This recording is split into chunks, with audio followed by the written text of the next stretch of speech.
Welcome to Can't Take Your Call Right Now with me, Lauren Reeves. And me, Harry Monkhouse.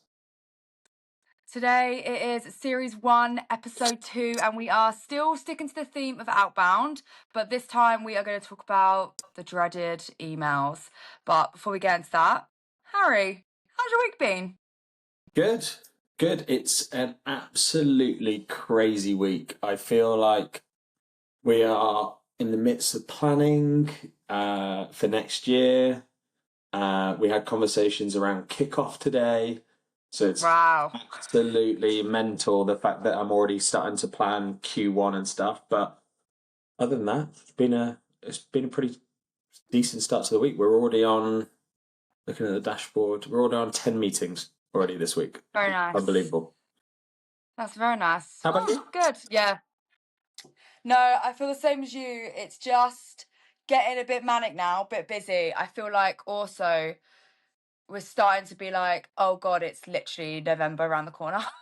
Yeah, then it's that Christmas panic is starting to set in a little bit, I think, for some of them.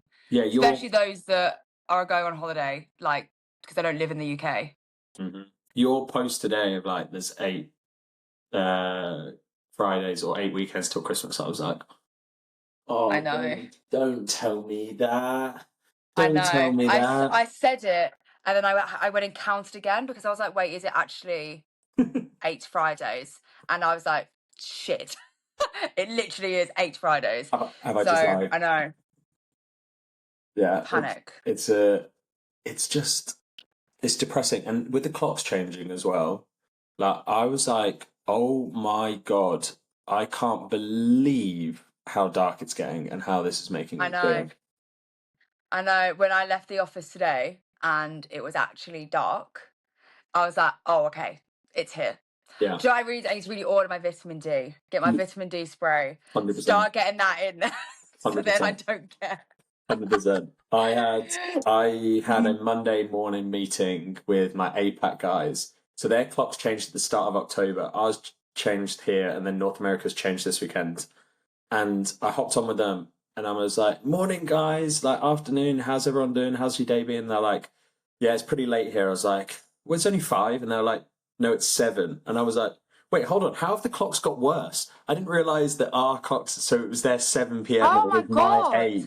But I thought we were going to be back into a 9-hour difference. Instead, I've gone from 9 to 10 to 11. So now if I want to do their training, I have to do it. Of course, because for them it's summer. Yeah. So for them, they've done the opposite of what we've done. Yeah. Oh my, that's insane. I didn't realise there was such a difference in our winter and their summer. That's a big time difference. So it's I've either got to do 6 a.m. cold calling role plays or 10 p.m. Fun. I don't know what I prefer. I don't know. I think I'd rather get up and get it done with. No, I'm not a morning person. I'm like literally. Really? Interesting. Yeah, I hate getting up in the morning. That's why I do not gym in the morning. Yeah, fair. That's interesting. I used to be the same. I used to hate up in the morning going to gym, but I've started to get into a bit of a habit of it now and I actually quite enjoy it. Yeah, I've never been one for the morning. My ADHD for some reason doesn't kick in quick enough. Yeah, that's fair. Yeah. Right. We'll let you off. Should we get started? So emails. Let's keep this going. Emails. So I think we are probably going to give slightly 2 different views on this because I think you're way better at email writing than I am. As someone, I think that's true.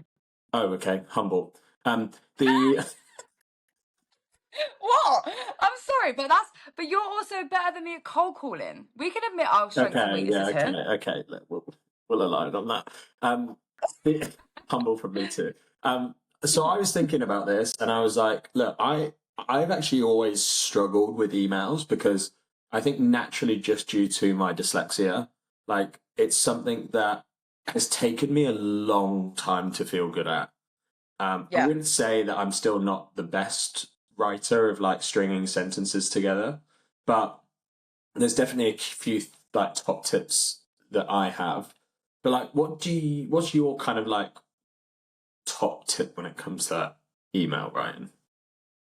I think the biggest mistake I see people do with emails is they just write them too long. They don't know when to stop.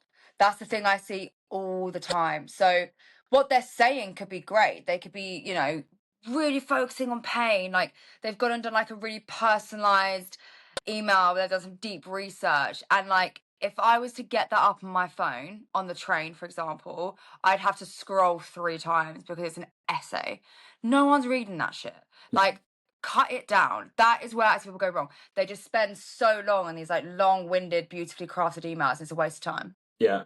So there's a couple of, again, I'm going to have to ask the stat man, probably before I say this, but the from my previous stats that I've always been using is 80% of emails are opened first on a mobile device, even if you're sat at your that sounds computer. about right. And I think that highlights I think it's if you do, it's like, again, someone can correct us, but if you scroll once, you lose half of the reader. If you scroll twice, I think you lose almost like 100% of the person that would be reading that.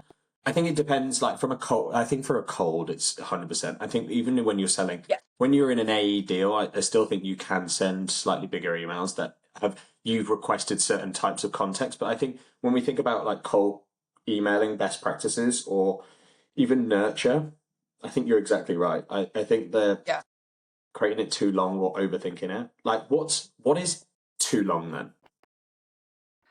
Is there a word count that you follow, or is it just a case of like, does it fit on a mobile? Yes or no? I'm pretty sure that SalesLoft did a study, and this is from a few years ago, so it definitely would have changed because there's just so many like extra touch points. This even from when we were SDRs from years 100%. ago. And I'm sure it said that you don't want to have anything more than 100 words. Mm-hmm. Which sounds like a lot, but when you start writing them out, actually, it basically works out at like name, a line, another line, and then like a sign off. Yeah. It needs to be very like boom, here's a line, here's a line. Like it can't be like chunky, or it's 100 characters. It's definitely around 100 mark though. But basically, the point was, it was like literally do the first line, which is basically like the bit of research that you're talking about. The next line is like the pain specific bit. The last line is like why you're there, and then it's a sign off. Yeah. And it should literally be like that. I agree with you that once you've got a bit of buy-in, different story, you can do a longer email. If you spoke to them on the phone and they've said to you, if you've had like an actual good conversation and you've said to them, what do you want in that email? And they've specifically told you what they want. That's a bit different. Like they've literally given you permission to like give them like more info if you're halfway through a deal, all of that stuff. But when it's a cold email, and it's the same with cold calling, you've entered their inbox, you've rung their number without permission. Like, get to the point. Like, why are you in my inbox? What are you actually doing? Oh, another thing as well is like when people are just like overly generic, that really pisses me off. I get this all the time, and I'm sure you do as well. I had someone email me today. Hey Lauren, congrats on your role at Swap. I've been here almost a year and a half. You're a bit late, guys. Like, what do you mean congrats on my role at Swap? Like, I've been here what? That annoys me as well. But yeah, for the length bit, like that's what I've seen be the like ideal amount from what I've read, but it's probably even shorter now. Yeah, I'm kind of come and go on my answer around what the perfect is, because I think like you're saying, I think what is it, 100 words or 250 words? I think is the range that I've seen. But I think you've touched on something that I did want to just talk about, which is like how you would break down what I think a good email looks like. And I think the way that you're talking about it in the line format. I always think about it of like name. Now, let me just start off with almost the basics of like, should you just put Lauren, or should I put hi Lauren or hey Lauren? Now, I have gone back and forth on this so many times with people of like, you should use hi, you should use not. we at Sixth Sense, we had a, just because we had an AI agent tool that did email, we saw a higher positive sentiment come from when hi was used versus not. Now, I actually think that is what I would always go with, is use hey, hi, um, on your first email. I think as you Yeah. start to do like bumping up of emails, I actually start to remove the hi and hey to show a little bit And of just going straight urgency. in. And I think about wording my messaging. So if I'm using a bump email, which would be something like, Lauren, based on my findings of my previous email, would this be worth Yeah. exploring? I'd actually keep that all on the same line. I wouldn't even add a paragraph. But coming back to the formula, so it'd be hi, Lauren, and then your line one would be mention the observation or the hypothesis that you have made. Hey, Lauren, can see that you're hiring 2 reps at the moment. Hey, Yeah. Yeah. can Agreed. see that the company's grown 25% over the last year. Again, I'm only going into more of the ones that I have used quite successfully. Or like, hey, can see that you're expanding into North America, or you're trying to move up market. They're quite easy buckets. So Yeah. some of the stuff that we talk about here within IT, just so that it's more relevant for other industries as well. Maybe it might be compliance framework. Maybe it's staff size moving up and down. Maybe it's new leadership or new people within your org. Maybe they've had some security concerns. It could be along those lines. So there's different research buckets that you could fall into. Or there's other ways, if you're more in like the enterprise level selling motion and maybe you're more doing an account based strategy, there's probably going to be account hypotheses that you Mm. create of like, hey, we understand this collectively about this whole business of the initiatives that they're trying to do. So it's more, what is the hook line Yeah. that captures their attention of why you think this is relevant? The second line is Yeah. like, what is, That can also be like you see something on their LinkedIn about them yeah, or whatever as well. But yeah, it has to be relevant. That's the key for that as well. It needs to be relevant to them. yeah, we'll touch on this in a sec because I really want to get your Yeah. perspective of like personalization in at a personal level versus at an account level. Because I think what I'm talking about here is like the observations are probably quite account centric in the way that we Mm. think, how I've always been taught things. But I think you've probably got maybe a better insight into individual personalization at the person level. The line 2 would be definitely like why, or what is your why to the hook.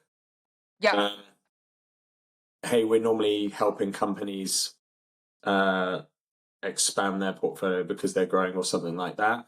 There's it's not necessarily my product does this. It's not a sell. It's like, hey, I can see that your company is growing 25%. How are you making sure that you're protecting against this, the growth, or the security against the growth that you're seeing?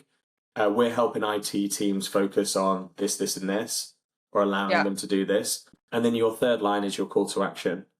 Yeah. I sometimes what I did do, again, I've been given some feedback on some of the emails that I posted on LinkedIn, which was like use 3 lines because of the power of 3.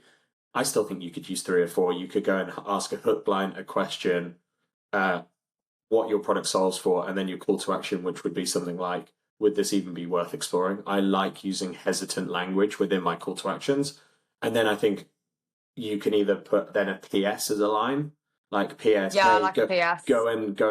hey, do you want to go and trial this product? Or like, have you seen what how your competitor is using us? And then best Harry. Yeah. Or you put the PS, depending on the email, depending on in the sequence, I put the PS below That's what I tend to do is best, put the beep. Yeah. but I've moved it up when the PS is so important for them to click. So I Got you. changed the position. Again, I think we are probably talking about such minimal margins. And then just to round out that framework, um, is is the subject line. Now, I stole Will's from Lavender's subject line, which was Mousetrap, which still got me to this day, like 78% open rate, which is still one of my. Mousetrap. It had no link to anything to do with the email at all. And I was just like testing stuff. And I think as part of this, I think the subject line is very much just to get to the email opened. I agree. And it needs to read internal, like an internal email as well. Now, Yeah. I am constantly flip-flopping between the idea of like capitals, non-capitals, how short, how provoking, how curious to make it. I think marketing tend to do like big long subject lines with like question marks, whereas I think sales you can be a little bit more bold. It doesn't need to be clear; it just needs to create curiosity. But I know when I use Lavender as a tool, it says, "Hey, all of my subject things should be capital letters, and it should be 2 words, if not one." Um, Mm. I haven't necessarily got a great A/B test around exactly what works better, but I do A/B test almost every subject line. But we'll jump into that slightly later. But that's the framework that I follow. Observation, why your observation, your call to action, and then your PS and your sign off, and then your subject line accordingly. Yeah. I follow the same thing, so sadly I literally cannot add anything different to that. But I think it's because it works. Mm, Like that's the thing. If it works, it works. I don't fix what isn't broken. And I think the key with all email is getting to the point. On this, I think on the subject line point, I personally think that it actually doesn't make too much of a difference anymore, because if you have your, like if you're on Gmail or you're on Outlook and you have it set up the way that it's the emails on the side and it opens up here, mm, then when you click on it, the email's instantly there anyway. So the subject line doesn't really have too much of an impact, in my opinion. I just think the way that the user experience is designed now on these mm, tools doesn't make it as much of something that you need. And also there's previews now on your phone. mm. So like I don't think it's as important anymore as it used to be. That being said, we had one of the subject lines that we use is parcels stuck at the border, because obviously like one of the things that we help with is making sure that Yeah, yeah. things aren't stuck at the border. And we had a prospect reply to my BDR saying, your subject line was like scared me. I thought you were a customer that had problems. I will not be replying to you because there's scaremongering. So you And reply, I was like, no, they didn't say that their parcel was stuck at the border. They're saying, like, do you have like yeah, so that kind of proved that subject lines do work, because he did open it, he did read the email, and they did reply. 100%. Um, but yeah, I think I just don't think it's as relevant. Going into that research point and the personalization, I the way I sort of think about personalization is kind of in like almost like a triangle. So you've got the easy stuff, which is like business. That's the biggest chunk. So that's going to be, have they had funding? Are they hiring? Has there been like any interesting recent hires? Is there anything happening in that industry that's going to be specific to your your personas, your ICP? That's like the business. That's the easiest bit to find. So if you can't find anything else, you go business. The next bit is like job title. So for us, it's like heads of ecom, Yeah. ecom manager, etc. Whatever yours would be. That's when obviously you'd personalize based on whatever that job title would be experiencing the most pain with. And then the top one is the one you're going to get the least of, and that's personal. So that's actually on that person specifically that you are reaching out to. It's the hardest one because most people don't post on LinkedIn the way that we post on Yeah, LinkedIn. yeah. I always say this, like I'm a salesperson's dream because I post every day on LinkedIn. Like if you don't personalize to me, you're an idiot, in my opinion. But most people 100%. don't. Most people are normal people that don't post every day on LinkedIn. Yeah, just quickly. So, this is so left field.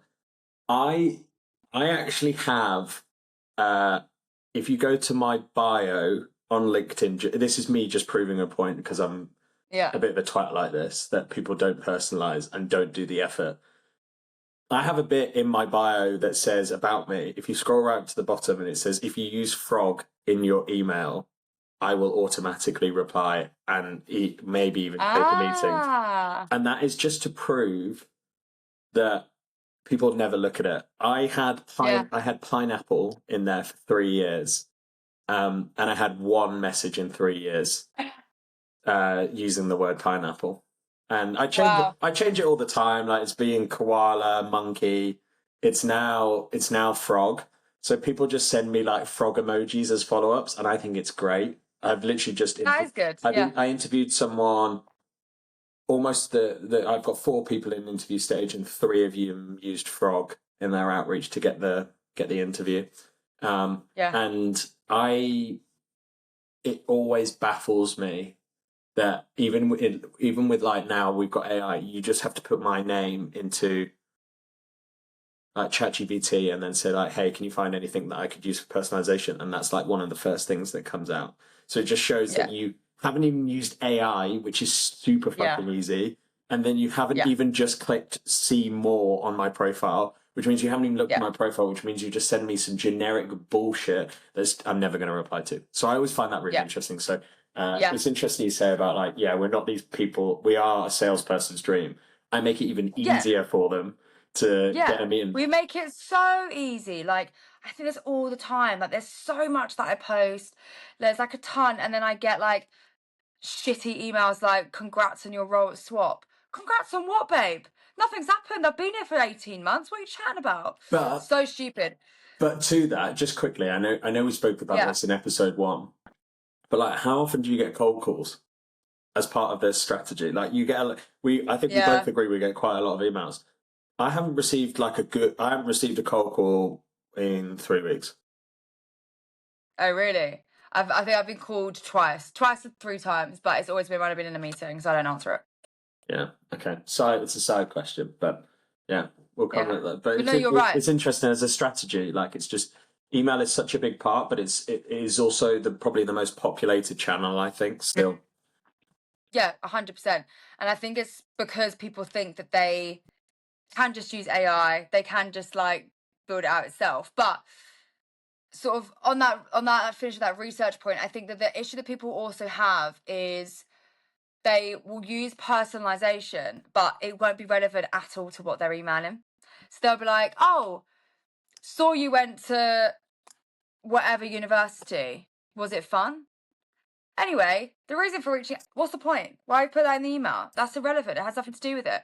Like, if you also went to that university, great. Feel free to make an inside joke that only you would know if you'd both gone there. Like, that's different. But people don't link things up. And that's why also people don't reply, because they just think, Yeah. you're just emailing me a load of rubbish.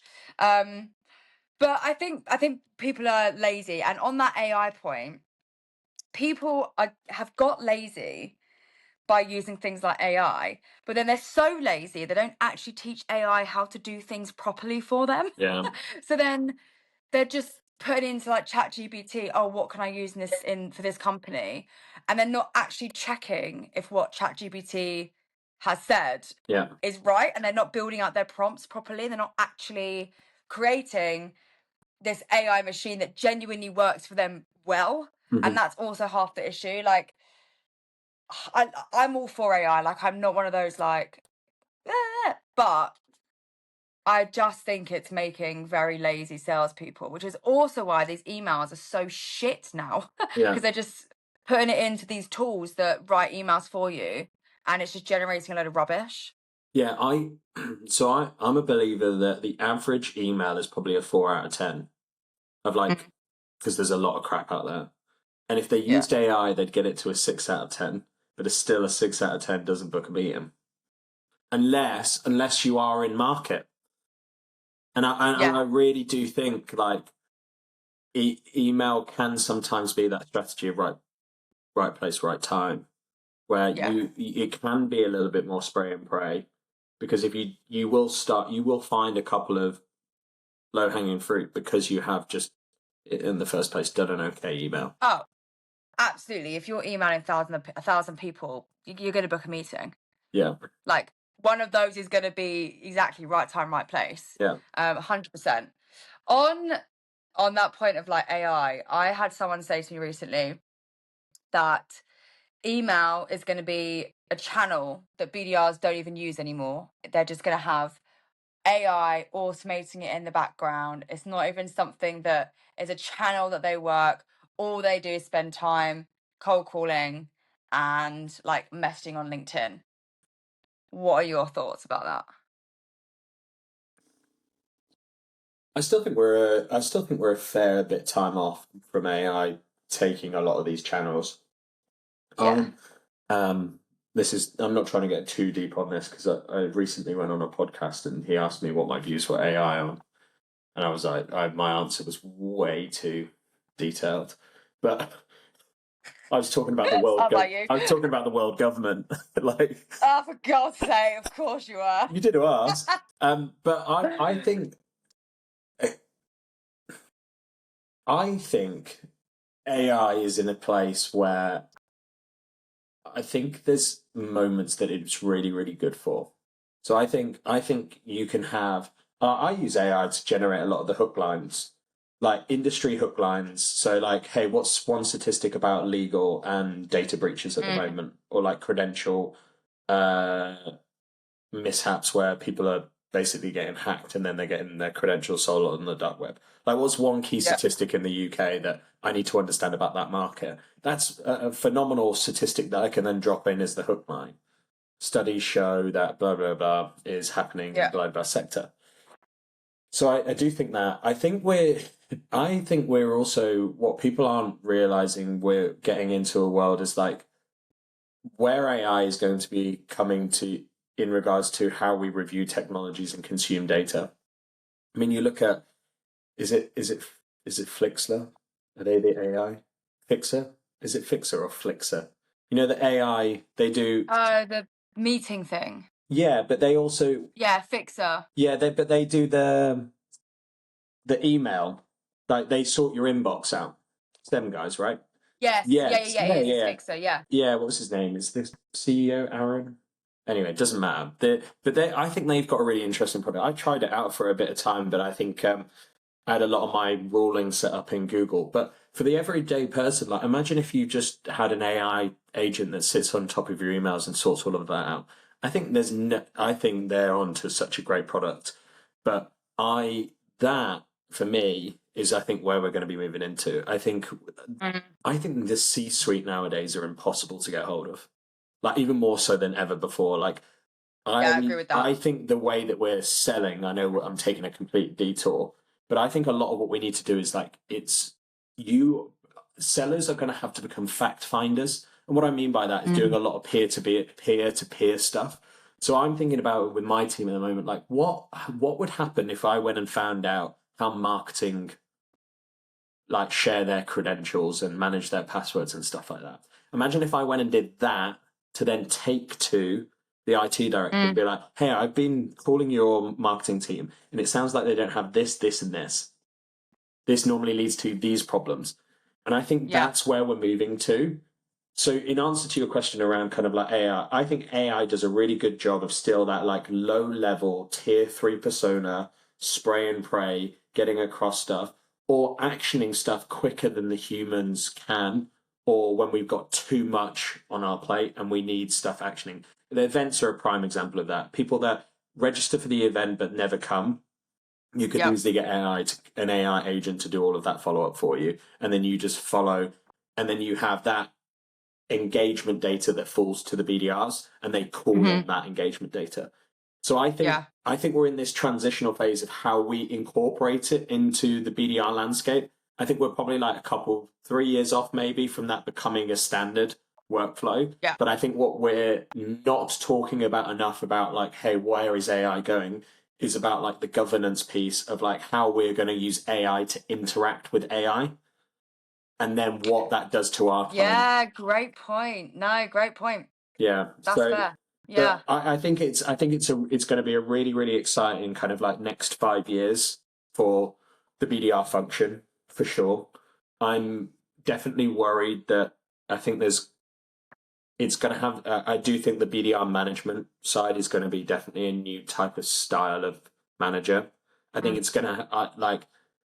Oh, we have taken a complete detour here, but the way I'm thinking about it is like I'm already thinking about my role as a BDR manager and trying to learn RevOps.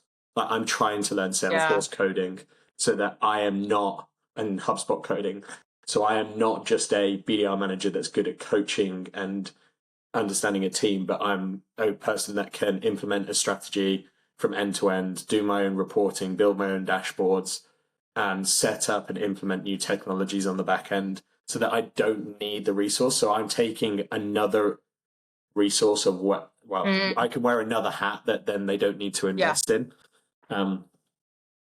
So yeah, I think AI is super exciting. No, I think it's going to change massively the way that we sell. No, I agree. I think that's a really good point. I don't agree that it's going to take away the channel. I think I've got similar ideas of like, is it going to have a large impact on how we do email? Yes, but BDRs, people, you still need human connection, and at the end of the day, AI is ever going to be able to do that. It just isn't. So I agree that there's going to be a level of like AI definitely takes away elements of it, but not all of it when it comes to email, for sure. Like, I like the point you're making there about like tier threes, like marketing, that can be AI. That makes sense. I completely agree. And then those top ones, that would still be a BDR. It is. I do think it's really interesting. I think we are further off than people think we are. I also think we're a good few years off it. I think people think it's already knocking at the door, and I don't think it is. I just Because think there's just too junior still. Yeah, I just think B2B is just going to be such a slow adopter. I think the consumer side is just going to be much faster at adopting this stuff. I think, to your point, yes, human to human is going to be super important, but I think we're about 10 years off from it being AI to AI. I don't think it'll be human to human. I think you'll have a RevOps or like, if I want to go and buy a bit of kit, I will be able to have my AI go and attend the meeting on my behalf, summarize it, take the key points, have me then consume that, and then say, hey, this looks like a bit of technology, build a business case. That sends it to the CRO's AI to say, hey, I've reviewed that business case. That aligns with our strategy. And maybe not 10 years, maybe we're 20 years off that. But regardless, I still think we're in a point where my AI will be able to negotiate with your AI on what the costing will be. Interesting. And we just come up with a potential business idea that we could start so that we become billionaires, Harry. I'm sure someone's already thought about it. But yeah, I think I think we're definitely in an interesting place. And also, again, something that I haven't heard a lot of people talk about is the fact that there are more people, I think, that are coming for LinkedIn than we've spoken about. Like, there are people trying to build competitive products, which would open up a new, like, that's the big thing. Like, we talk about business as call, email, LinkedIn. Why is LinkedIn the only company in the picture here?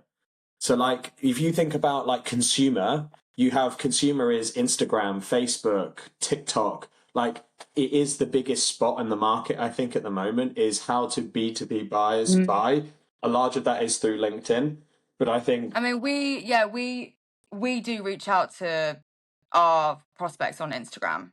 yeah, but that's because you're talking to brands and you've got that consumer element. It's different. Yeah. Honestly, I'm not following a CTO talking about, hey, how do you protect your credential management software? I mean, I think we'd probably get blacklisted after that. But like, it's, I think, again, I think the way that we're buying it, that's why I think my goal for next year is to go and try SMS.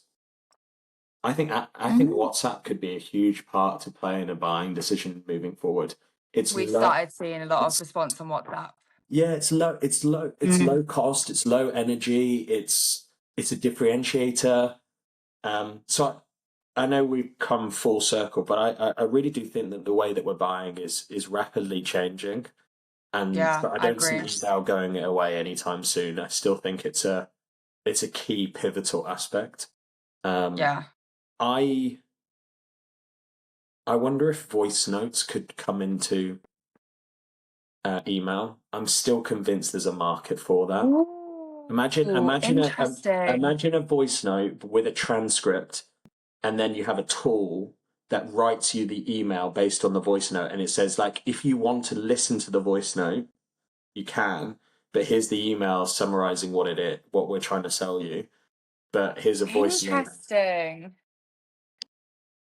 I think that's an interesting thought. I think that'll be a bit of tech. I don't think that's the tech that I want to go and build, because I don't think it's big enough.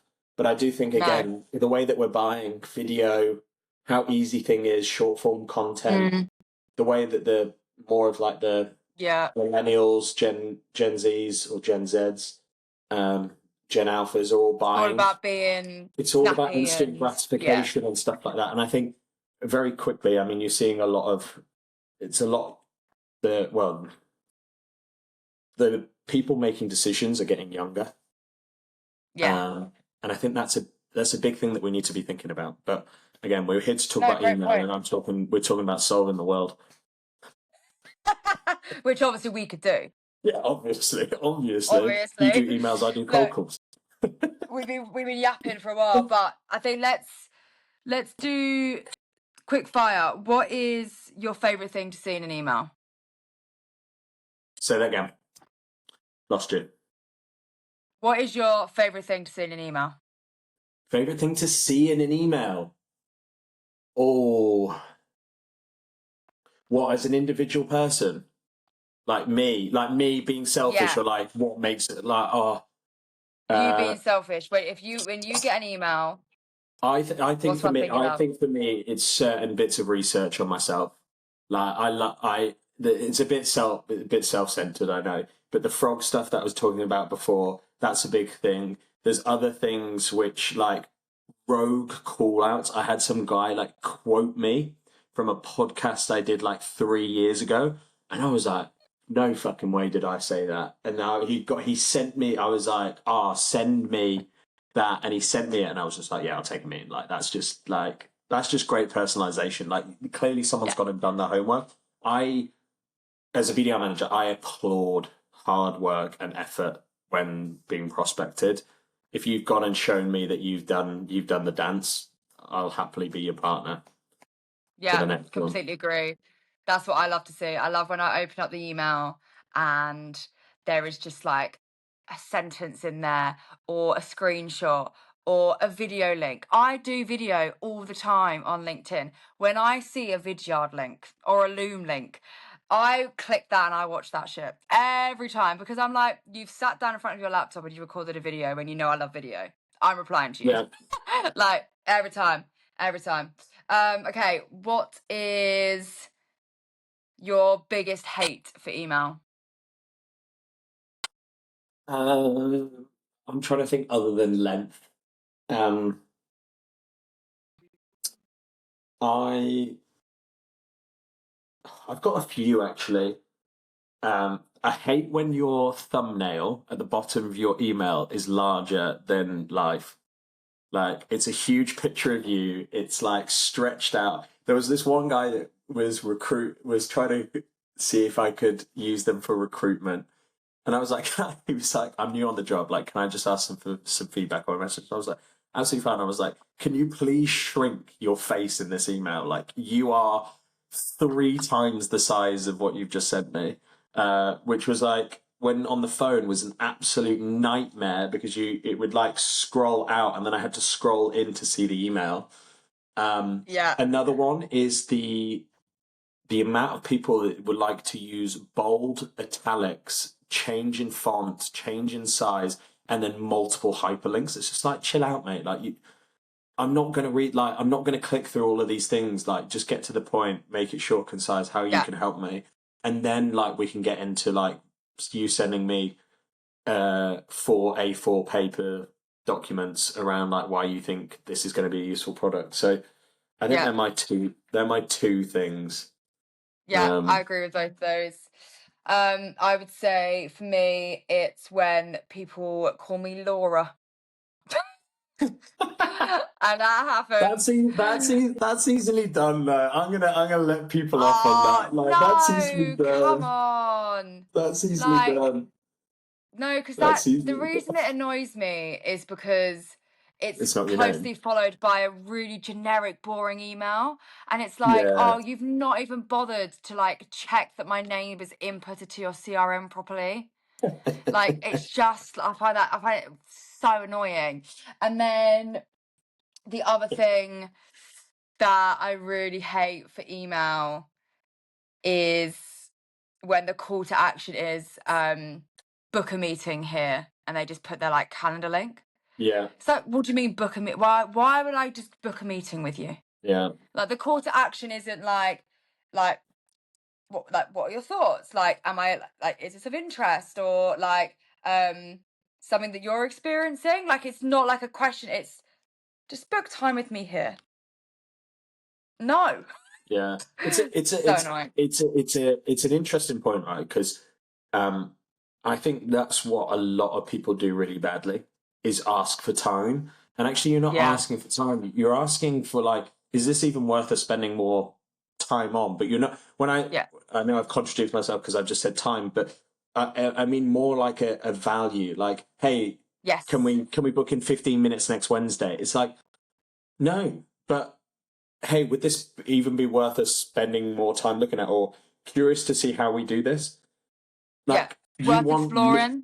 yeah, you want me to opt in rather than like me feeling like I'm forced to have to take time. And then, do you know Yeah. what? The amount of times that people say, hey, do you want 15 minutes? And I book in for 15 minutes. They're like, we need half an hour. And I'm like, but you asked for 15. So you get 15. So how would you like to run the 15? Would you like to do a discovery and then book me in for a demo? Or would you like me to have a 15-minute demo and then you put me in for like whatever that might look like? Like, don't promise things also in the email Yeah. that you can't deliver on. And I think Agreed. I do think a meeting link is good in your signature at the bottom, so that's Yeah, I easy don't to mind a use. meeting link, but I agree. But Yeah. yeah, just sending a meeting link is a little bit presumptuous. Yeah. There you go. So, okay, summary. We've spoke about our favorite email. What's it called again? Frameworks. Structure. Framework. Favorite email framework. We both agree on the exact same one. So, Yeah. big tip for both of us there. Then we spoke about things we hate, things we love, how we're going to fix the world of AI, Yeah. how email is going nowhere, but it's also changing completely. So Yeah. I feel like we've had a good broader topics there. Yeah, I think so. I think what's interesting is us thinking about like a series as part of this. It's like there's so much stuff that we can talk about. Like we haven't spoken about like research buckets of like how to use that from a personalization. So there's so many different ways that we're going to be able to take Yeah. a lot of these episodes. I think research will end up being quite a juicy one as well, and how we use AI as part of that. So I agree. perfect. I think that's a good place to Lovely. sign Well, off. good. Lovely chat with you again, Harry, as always. You too. I will guess I'll see you next week. Yeah, see you later. Bye. Bye. Bye, guys. Bye.